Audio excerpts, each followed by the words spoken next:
Welcome to the Blogger Genius Podcast, brought to you by MiloTree. Here's your host, Jillian Leslie. Hello, my friends. Welcome back to the Blogger Genius Podcast. I'm so happy you're here. I'm Jillian Leslie, and I'm a serial entrepreneur and blogger. My husband, David, and I started our journey in 2009 when we built Catch My Party, and we've grown it into the largest party ideas site on the web. You need party ideas, free printables, recipes, head over there. After Catch My Party, we built our pop-up app, MiloTree, that many of you use. You install it on your blog, and you grow your social media followers or email subscribers effortlessly. And now we have launched MiloTree Cart, which is, ready, the perfect payment tool for creators who hate technology. In fact, this was a really fun thing that happened today. I had a call with a new MiloTree Cart customer because when you purchase MiloTree Cart, I get on a 30-minute call with you. And by the way, just so you know, our prices are going up. If MiloTree is interesting to you, buy it now because you will see a pretty substantial increase. Anyway, today I'm on the phone with Joyce Lynn. Shout out, hi Joyce Lynn, if you're listening to this. And she wanted to start a membership. She'd heard one of my last podcasts about the value of memberships. And she thought, this sounds interesting. And she is somebody who is 55 plus, and she wanted to start a membership to help women grow businesses like side hustles during this stage of their lives. And it turns out that she is a nurse, and she wants to help nurses experiencing burnout start their side hustles so they can ultimately leave their jobs. And this is the best part. I said to her, great. And I could tell that she wanted to do a lot of planning for her membership. And I said, you are never going to get all your ducks in a row. Believe me, I struggle with this all the time as well. My recommendation to you is go. Go right now, log into MiloTree Cart, set up your sales page, and start your membership. And lo and behold, like an hour later, I got an email with a link to her new sales page. Remember, with MiloTree Cart, we give you unlimited fill-in-the-blank sales pages. She's got her sales page up and ready to go. And I emailed her back and I said, awesome job. Next step, go get 3 members. So I'm waiting to hear back because hopefully she will get those 3 members in the next week and be off and running. If you've ever thought of starting a membership, please don't wait. The world needs what you are putting out, especially today when we are so isolated. So go check out MiloTree Cart. For today's episode, I have my SEO friend, Steve Wiideman, back on the podcast because, as you know, I am really leaning into AI, trying to understand what this crazy thing is. And I share my observations, I share my fears, and it's really interesting to hear Steve's perspective on business building, on traffic, on how to create content with AI. Steve is running experiments left and right, and even during the middle of the podcast, he started running one. I think this episode is a must listen to because the world is changing quickly and you don't want to be left behind. So without further delay, here is my interview with Steve Wiideman. Steve, welcome back to the Blogger Genius Podcast. I'm so happy you're back. I am so happy to be hanging out with you again, Jillian. I wrote to you because I'm reading all the stuff about AI. I'm starting to play around with it, like BARD and Chat GPT. And I'm noticing in my own behavior that I'm going to say Chat GPT as like the first place where I'm looking for information. And I'm thinking, what are the ripple effects? How is this going to affect our online world, especially with my audience who are bloggers? And I thought, you are a top SEO.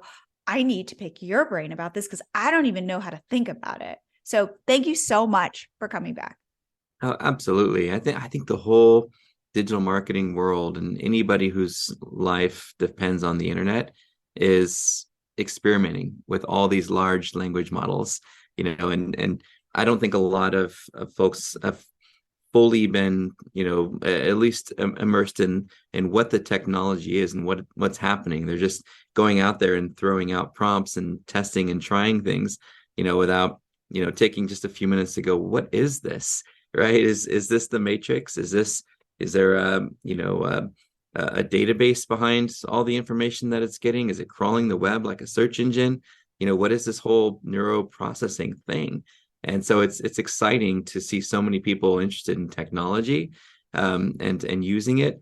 I just hope that it doesn't go so fast that that the world doesn't stop to fully understand what it is that they're working with, and be prepared for what could come, and maybe even start thinking about ways that they could incorporate this into their business, how they can use it to improve their lives, how they could literally create an entire life path with some prompts of saying, here's where I want to be in 10 years. Here's where I am. What do I do? There's so many cool things that you can experiment with to draw inspiration from AI. Wow. I hadn't even thought about that. I personally, I feel like I am of two minds. On one hand, I find it incredibly exciting. And on the flip side, I also find it kind of destabilizing. And as I hear people talk about what the future could potentially look like, it's like, wow, that's weird. But that's cool. And then I keep reading, like, even though people are prognosticating, nobody knows anything of really what this is going to be, how it's going to evolve. All of our business today doesn't come from phone books. It comes from people who are searching the web to find us, and referral and word of mouth, and sometimes some paid advertising. A lot of businesses don't have the budget for paid advertising, so they start with just creating content on their websites and staying up late trying to make sure their business is listed everywhere it can, which indirectly supports them appearing for some of the keywords that they'd like to show up for. That's how people find us and what we do. So thinking about how AI can impact us with that. If you imagine 10 plumbers in an area all jump on Chat GPT and they write a page that says emergency plumber repair, and they all use AI generated content, and they all slap it on their page, and then they wait and hope that BARD and Google search will display them in the search rankings. It's not likely that any of them are going to display one, because if you think about it, there's no narrative or brand voice in any of that, right? And yeah, they're getting better. ChatGPT in particular, with the latest GPT-4, getting better at adding more personality if you ask it to, or even the voice of a specific author, which is really kind of creepy. But right. They could do You that. could say, but write what's this missing? like J.K. Rowling or Yeah. Mm-hmm. or Stephen King or whomever. It's so fun. You could write a love letter to your wife with J.K. Rowling style. It's so fun. But what's neat was just thinking about the content itself. If you're one of those plumbers, the plumber that has the video that says, "Hi, I'm Joe, and I'm with so and so plumbing. Let me tell you why why it's important if you're in an emergency to call us. Here's what we've done. Here's who we are. Check out some of our reviews." And there's that authenticity. And you've got some pictures of examples of what you've done before and afters, and you've got a few testimonials from real customers with their picture next to it.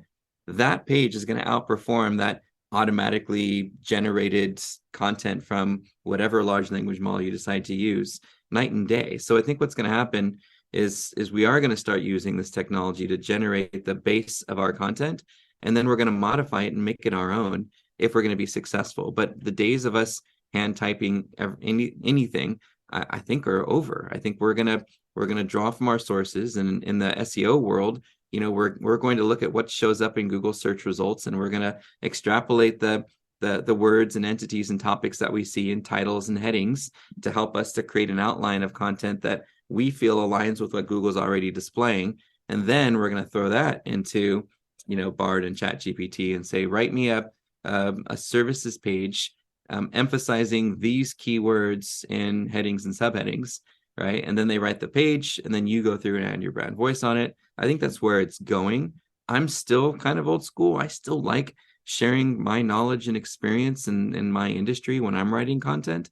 So I don't think I'm ever going to lean on Chat GPT to write my content, but it would be interesting every time to see what types of topics and subtopics they bring up. Oh, that's right. I completely forgot about user search behaviors. I should add that to my article, but I'm going to write it my way. I'm not going to take Chat GPT's definition because, I'm a textbook author and I like to write my own stuff. But here's the thing. What if I make my money as a blogger via traffic?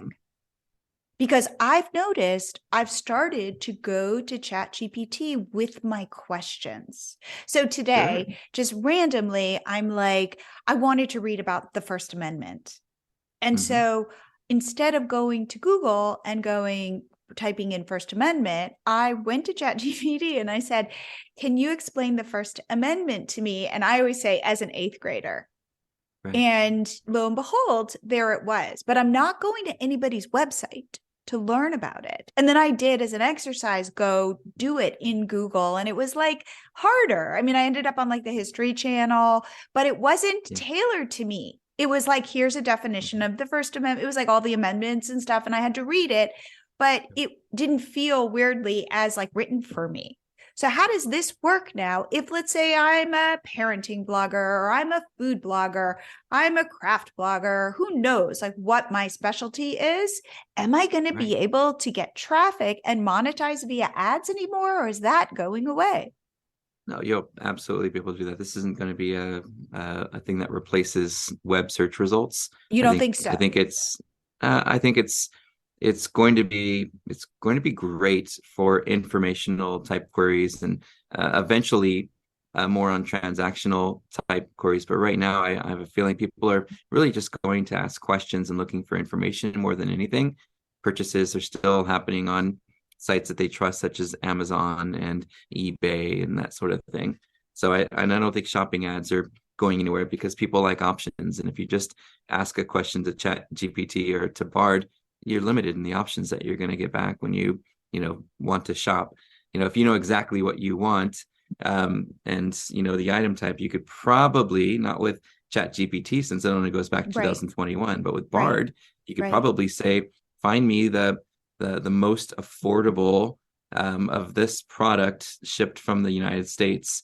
And there's probably some cool things that you can do with that. Pretty soon, once they take it out of beta, you'll be able to actually use it almost like a virtual assistant. We were playing with it the other day and we asked the question like, schedule a meeting between myself and Leo with the subject line of, meet for lunch. And it said, done. Right? I'm like, whoa. And wait, was this in your email client? This was in BARD. Oh, wow. Okay. Yeah, but it didn't actually put the event on the calendar because, again, it's in beta. And so we're like, we're disappointed to not see it. So, what if I were, though, would I be typing in like, give me the best chocolate chip cookie recipe? So yeah, that would be interesting. In fact, I've got a few open. I could start with BARD just for fun. I could just ask, give me the best chocolate chip recipe. And I'm sure it's going to be different. I also have Edge open to see how Bing, which is partially powered by Chat GPT, would respond to the same thing. Right. And we didn't really talk about the differences between the two, but let's do give me the best chocolate chip recipe and see what those differences are. So the first one basically gave a recipe. This is BARD. And BARD actually gave me the source this time. And normally I don't see the source.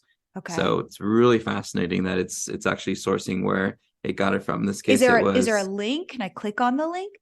There is. Really kind of neat. Now, the one thing, again, differentiating between the different AI, you've got Chat GPT, which goes back to data that it has from 2021. And now there's some extensions and plugins that they're allowing developers to goof around with that will actually use the web. So wait, explain. So, okay. So Chat GPT is data from 2021, like all the way up to 2021. Okay. So from the beginning of the internet to 2021. Correct. Okay. And that's Chat GPT. So it means if you said, give me a breakdown or a summary of this article, and it's a recent article, Chat GPT would not be able to do that yet, unless you're a developer and you're developing an extension that allows it to, to go hybrid. Okay. Whereas BARD can actually access a live file pretty soon, even Google Sheets. I've tried a few Google Sheet URLs, and it's actually pretending like it's looking at a Google Sheet, but it gives you some generic one. So it'll be interesting when it does launch, because you could load up. This is my favorite thing about this. I know it's a little bit off topic, but with BARD now, you can say, I have 10,000 keywords I've researched in this spreadsheet, and you can link to a Google Sheet public, viewable file, and say, turn these keywords into a website content taxonomy, right? Or build a sitemap with silos based on the keywords in this list, sorted by the keywords that have the highest search volume, as long as you have a search volume column, and it'll literally generate your entire sitemap for you. And we've done some different prompts, and we got really close to being able to do exactly that. But the problem was it couldn't actually access the Google Sheet URL. So we had to paste in a limited number. I think we got up to a couple hundred that we were able to paste in and have it actually build out a sitemap based on pages that we should create that would, generate traffic from search engines. Wow. So those are two differences, by the way, the BARD and Bing. So what would you say the differences specifically are? Do you feel like BARD is deeper, richer, more robust? No. I actually, from some of the results we've had so far, I've seen just the opposite. I've seen where it's excluded its sources because it's trying to come up with original content according to Google. And it's still good. It's still helpful content. But when I asked, here's an example. I asked Chat GPT the other day. One of the fun brands we get to work with is Jollibee. And, we'd asked the question of, and this is kind of interesting. We said, build a content marketing calendar for like the next 12 months for Jollibee and or Jollibee Foods. And so we asked Chat GPT that, and it came up with actual content ideas, named ideas that you could use that were really good ideas, that were really fun. We went to Bing, and it actually gave us some structure. It said, instead of giving us specific named ideas, it said, start a blog, build a community, do, social media things. And it was a very put out campaign strategy without specific topics or themes. And then BARD did the same thing that Bing did, but a little bit less interesting. It still gave us some topics, and I'll share the screenshots with you after we chat, just so that you can have more to play around with. But it wasn't as exciting and as specific as Chat GPT was. So, but again, Chat GPT's had months and months and months to be out there and be improving and growing. And BARD just got released a couple weeks ago. So it's still in its infant stage. It's still learning. I want to take a short break to say, if you are liking this podcast and you want to be part of the community where people are talking to each other and I'm showing up and I'm especially talking about AI and digital products and blogging, please join my Facebook group. It's called the Become a Blogger Genius Facebook group. Super easy to remember. Just head over to Facebook, search for it, and please join. I would love to have you in there, and I think it's a really nice place. And now back to the show. So what I hear you saying is that kind of the way it has worked is not going away. What is going to happen is, though, we are going to start with an AI to give us ideas, outlines, those kinds of things. And then we add our human touch on top of it. We're creatures of habits, though, Jillian. I have a feeling it's more that I'm comfortable with doing what's always worked, which is going to google.com and performing a search. What I think is going to happen is Google's going to say, hey, would you like to chat, or try our chat feature? And then you'll toggle over to that. And, I still like being able to go through different pages and look at other websites. I'm still not getting exactly the result I want. So I think that's probably the long-term transition that's ahead of us. So you think search is going to still be there? It's not just going to go directly to, I talk to the chat. Correct. And we see this because there's all sorts of new search engines that are coming out. And some of them, I don't know if you've been playing with them, but some of them have already had these features. like Neva. Neva's like, I think it's like Never heard of it. $5 a month, no ads. And it's just Neva.com, Neeva. And I love the concept. I'd love to not have to look at ads all day. As an SEO, I'm all about it because now I don't have to compete against ads. I can get all the traffic and not just, a percentage of it because people are clicking on ads. And so Neva's had this, for months now, where you can do a search and their AI, you'll see the web results at the bottom, and at the top there'll be a little box, and that box Oh, will do its little Chat GPT thing, right? Where it'll start typing in feedback, and examples, and then sources. So it is really exciting to see, but it's not exclusive yet. And I think people are comfortable with how they're searching right now. And you can't just say, okay, we're done with search, you're going to just use chat going forward. I think people need some time to adapt and be comfortable with it and like the answers, because in a lot of cases they might not like the answers. They might want to see the little stars below the map results that you won't see in a Chat GPT or a BARD yet, right? But Bing's doing a little bit of a hybrid, right? Because Bing's using Chat GPT and it's using its own system. So if you do a search in Bing for something like give me the top personal injury lawyers in Los Angeles, it's going to give you a little bit of both. It gives you some of the chat feedback, and then it also gives you a map. So it's definitely going to be fun to watch and to explore and play with. But I think it's just the whole technology in and of itself is exciting. The one thing I'm waiting for is a site that aggregates the results from all of the large language models. Give me Chat GPT, give me mixed with, Bing, give yeah. me BARD, and put it all into one, and then give me a summary of all the different ideas, so I don't have to use different search engines. And that's going to be really interesting when someone's able to to build something like that, because the answers are always so different, in many cases on the different technologies. That's why I always have them open now, because I always want to see Oh, the that's difference so in what each one is interesting. displaying. Because I just Yeah. am mostly using Chat GPT. We just paid for a premium plan where The we 20 get bucks. access Uh-huh. to GTP4.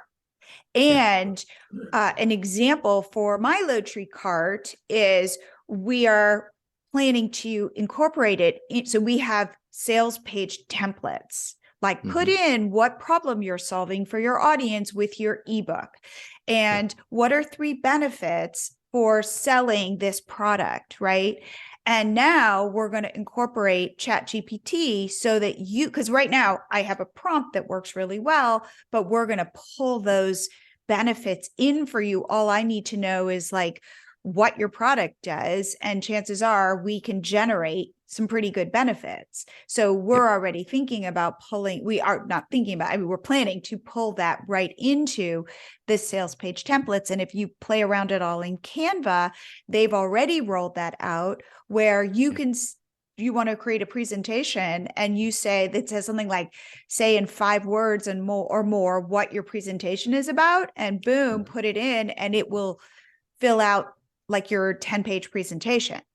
Right. Yeah, it's incredible. Like even image technology like Midjourney, which is not where I think it could be compared to some of the competitors of it, but it's really exciting to see how we can start generating content that would have cost us a lot of money as a small business to go to each person in that digital media mix, and say, hey, I need an image, I need a podcast, I need all these different pieces to make my pages attract a lot of traffic. Now, thanks to the visual technology, the text technologies, we can streamline a lot of that process as a small business and cut our costs down significantly. And that's huge. And we were just talking about like marketing topics in general. Any business can go to any of these tools now and try all of them. Don't just say, oh, well, which one should I use? Try all of them and find the one that you feel aligns best with who you are and what your business is. And ask a question like, build me a list of, let's do one a week, 52 pages of marketing content. Give me 52 topics that I can write about on my blog.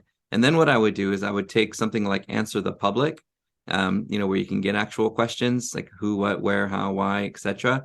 And maybe even like an SEMrush filter on questions, and take all of those and aggregate them and put it into a sheet and say, probably to BARD, give me 52 topic ideas based on highly searched keywords from this list. And then you've got 2 lists that you can go All off right. of. You can Wait. dedupe it. We have And to have a marketing unpack this plan. and go slower. So let's start at what you just said. So Sure. first thing I'm going to do is I'm going to go to these AIs. Yep. And I'm going to say, give me 52 ideas for topics I could write about this blog week. topics. Blog Sure. topics. Okay. Uh-huh. And then I'm going to go to Answer the Public, which is a tool where you kind of put in a keyword and it kind of gives you questions around it. Like, what are people, what are their biggest questions? If you're a travel blogger, you put in travel.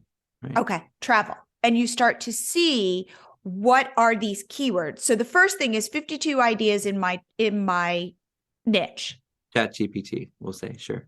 No, but I mean, like in Chat GPT, sorry, like let's do 52 ideas for a travel blogger. Right. Then I go to Answer the Public, type in travel, and I take the questions that are then offered. Then what do I do? Then you want to put those questions probably into BARD and ask the same question. Take these topics and create 52 blog topics for me to write about based on these questions. And that one can be data driven too, because Google eventually, I'm sure it'll connect to its Google Keyword Planner and start telling you which search terms are more searched. So you've got, again, 2 data sources, right? You've got one where there's just topics, and we don't know that it's a data driven idea. They're just giving you, the AI is giving you topic ideas. Some of them might have search volume, some of them not, but we don't know. It's just saying, here's some ideas.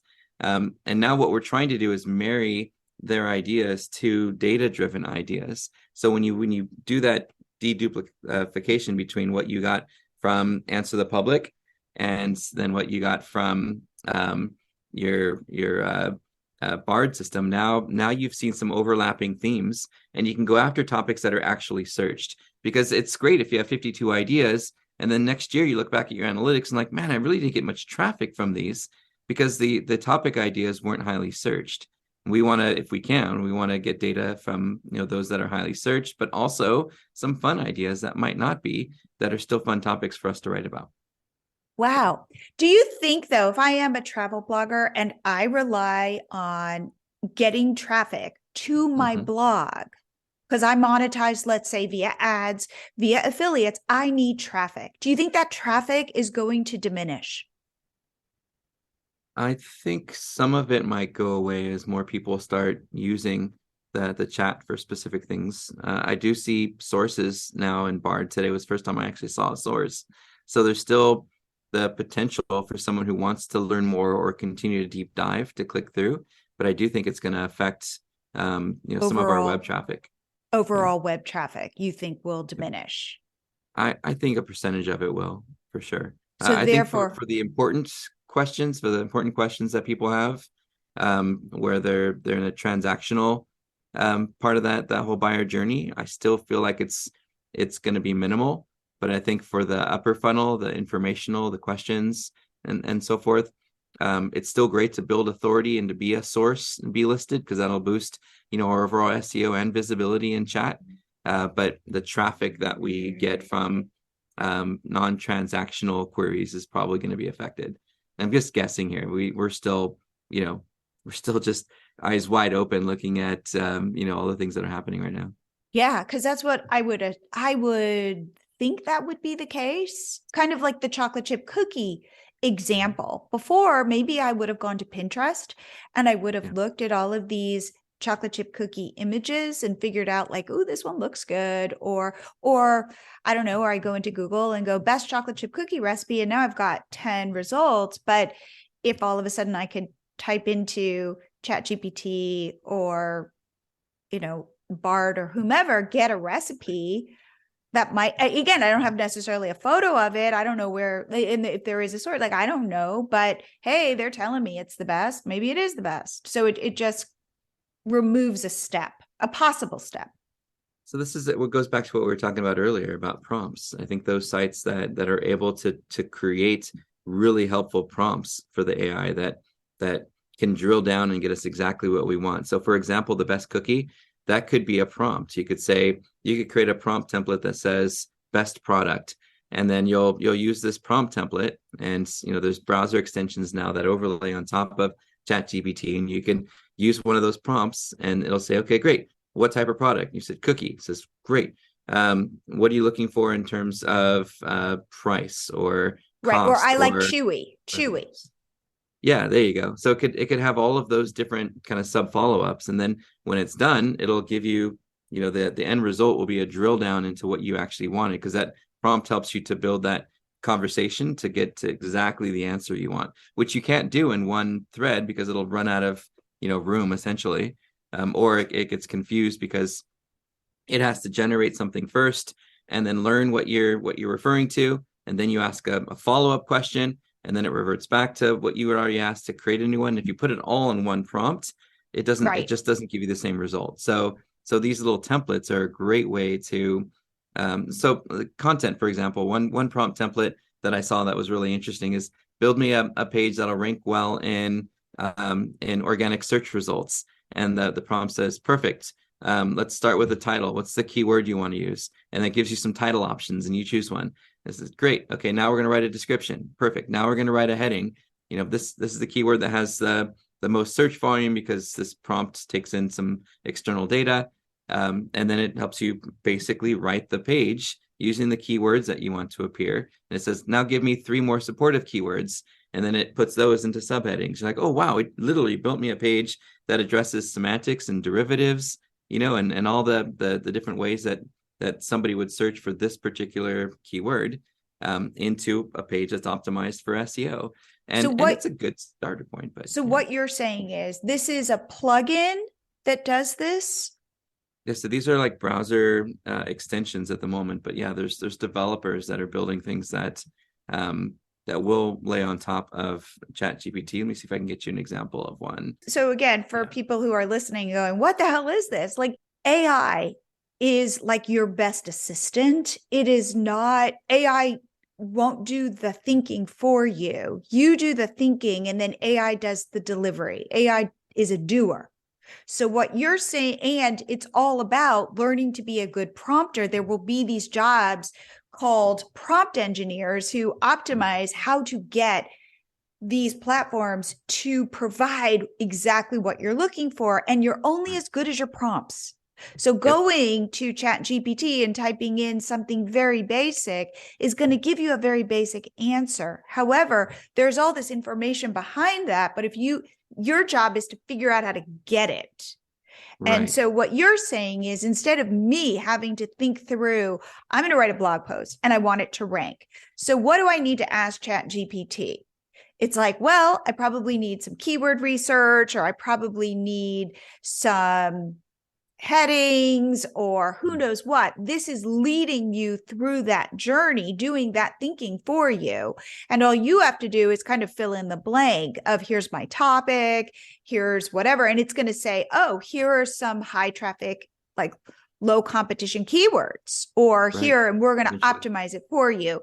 So instead of me alone going to Chat GPT saying, hey, I'm going to use this to write a blog post, I've now got training wheels, or I've got something that's giving me a framework so that I can then access the information from Chat GPT in a way that will benefit me without me having to do all of the thinking. 100%. Think about product descriptions, right? Your customers would love some kind of a prompt that's set up to optimize product pages to rank in search results, where the prompts are, is there a particular size or size options? Is there a place on Trustpilot or somewhere else that I can extract some testimonials to help you create this page, or some reviews, product reviews? Do you have any pictures that you could upload, that are, or video that you could upload that aren't just manufacturer pictures? Tell us about why somebody would want to purchase this product. How long does it last? What's the shipping? You could enter in all those different data points, and then it'll say, great, based on all these different things that you inputted from these questions, here is your product detail page that's got a strong title, description, heading, subheadings, and attributes that customers would search for in the long tail queries that they run to try to find these products. And then you're like, bam, now I can use this and scale it in a way that's meaningful, because it's still your content. It's still your input that fed into the descriptive information on those pages, and if you wanted to, if you saw, hey, we're still struggling with ranking, run it through some of those originality.ai testing tools, to see, hey, is it not ranking simply because Google thinks that this page was all AI written? Can I add my voice to it a little bit? And then those that are ranking well, great, leave them be. The ones that are struggling with ranking, put them in a queue and start having somebody go through and personalize them a bit more. Wow. And that's the piece too that I think we should emphasize, which is at the end of it, it needs to be in your brand voice. It needs to have this kind of human touch. But the idea is that using AI gets you so far up the hill, and then you get to kind of personalize your content to get you to the top. Right. But the real benefit of this is it does a lot of the heavy lifting at the bottom for you. And I think it comes up with ideas that you would never have thought of. That's the thing. It's interesting. So my daughter is in 10th grade and she had to write a paper. And the teacher says, no Chat GPT, which is, by the way, like this big, what would I say, disruptive thing that's happening for schools and teachers. It's all over the news. I saw it. Now, I would say, ultimately, like the toothpaste is out of the tube. So now my daughter is one of these rule followers. So of course, she's not going anywhere near Chat GPT. But then my husband and I sat back and we thought to ourselves, well, first of all, we do not believe that everybody in her school is not going to go to Chat GPT. I think that she's in the minority. Yeah. But the next piece is, well, is it cheating to say, hey, Mom, I want to talk about my paper on Hamlet with you. Here are some of my ideas. What do you think? And I go, ooh, that's good. But have you thought about this? Maybe you could go deeper with that. Maybe you could bring in this character. Who knows? Whatever, right? That's not that weird. So then you go, well, what if she were to go to Chat GPT and say, hey, Chat GPT, what are some themes that you could recommend for this paper I'm writing on Hamlet? And then it spews out a bunch of ideas that she might not have thought of. How's it any different than being in a study group? That's it. So therefore, it's not black and white. Yeah, I actually sent an email to all my students across the colleges I teach at, and I said, I know how tempting it's going to be to use Chat GPT this term, or large language models, but you have to remember, I've been in digital marketing some 25 years. Right. And I'm as excited about this technology as you, and have probably been playing with it longer than you.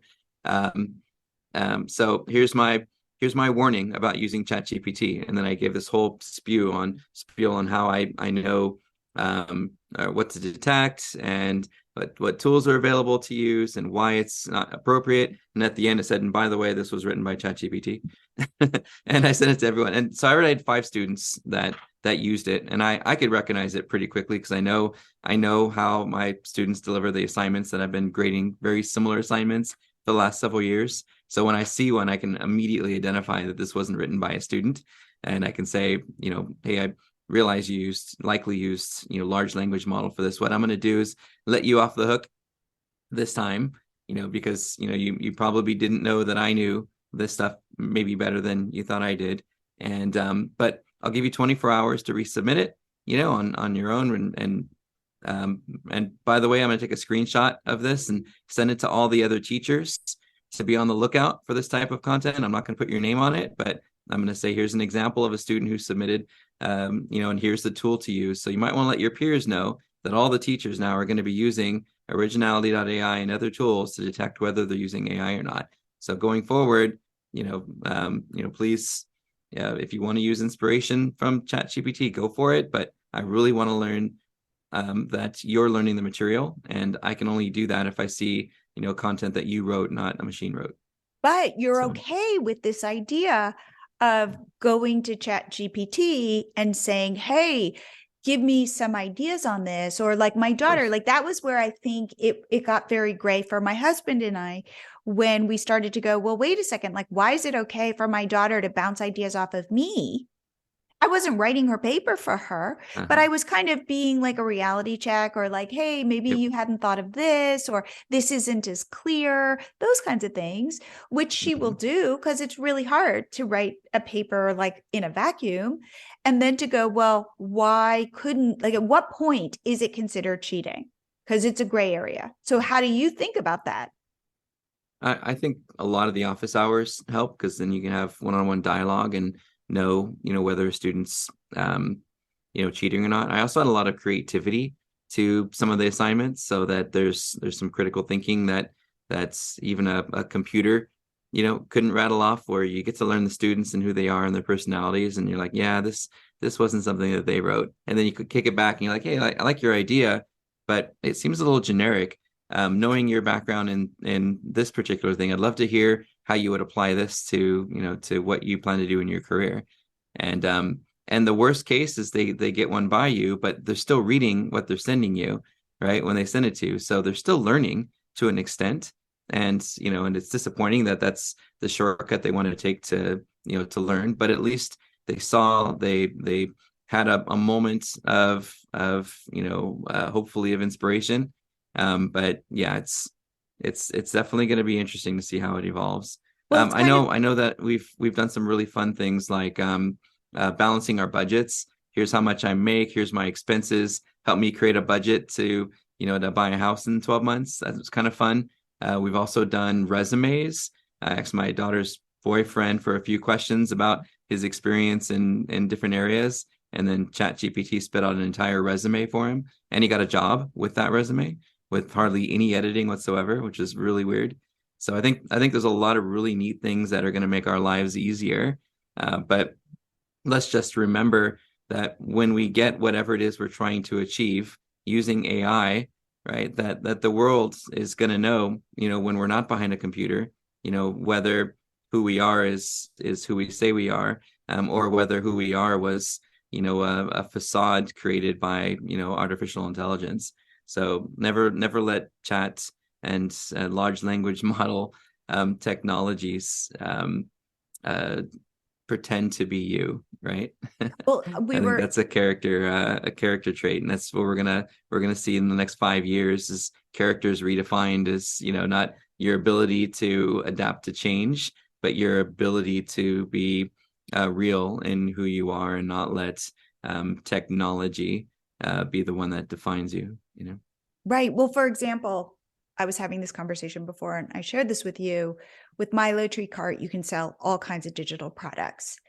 And I would say that the ones that I think will be the most valuable will be the ones where you sell you. So that would be a membership where you show up with people, a paid workshop where you show up with people, coaching where, again, it's you. Because I think that information will just be so ubiquitous that the specialness is the human connection. So when you're thinking about monetizing or putting yourself out there in a way to attract people so that people come to you versus somebody else who might be better or who might be just as good as you at prompting Chat GPT, what separates you from them is you. Right.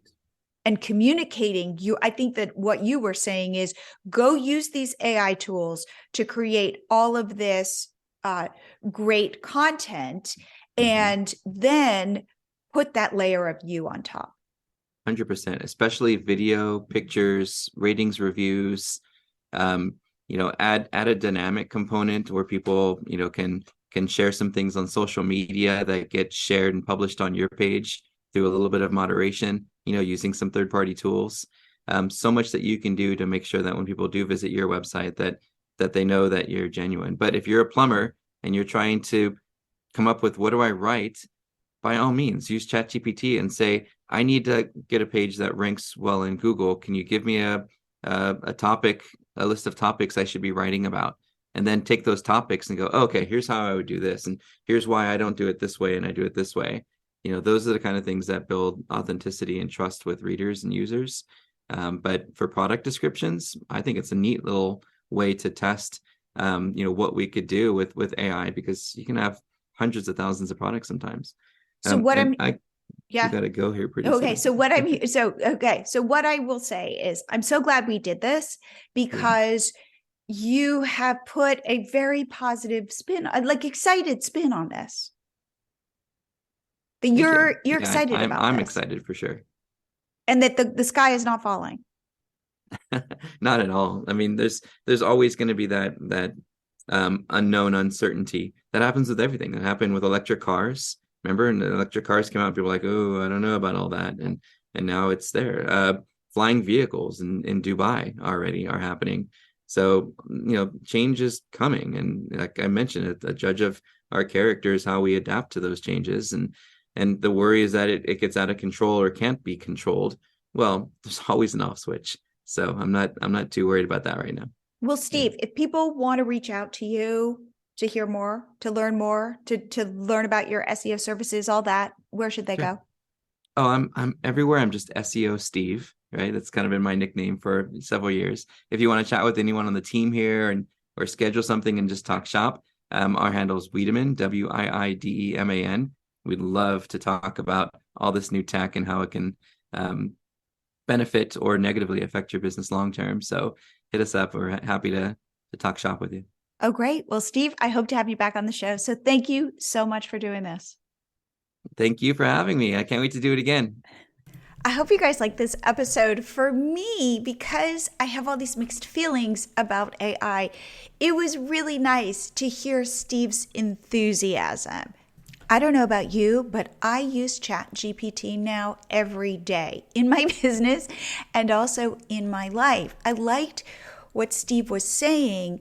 You use it to give you ideas and help you, but then at the end of it, it's all about you and your personality. So looking into the future, I think this is going to be a way that we differentiate ourselves and a way we monetize. If you want to be selling digital products like memberships or workshops or coaching or digital downloads that have your special touch in them, definitely check out MiloTree Cart. I think what creators and bloggers really like about it is that David and I are real people, and we're right here an email away helping you as you build your business. And remember, prices are going up, so please act now. And finally, please join my Facebook group, the Become a Blogger Genius Facebook group. And I will see you here again next week.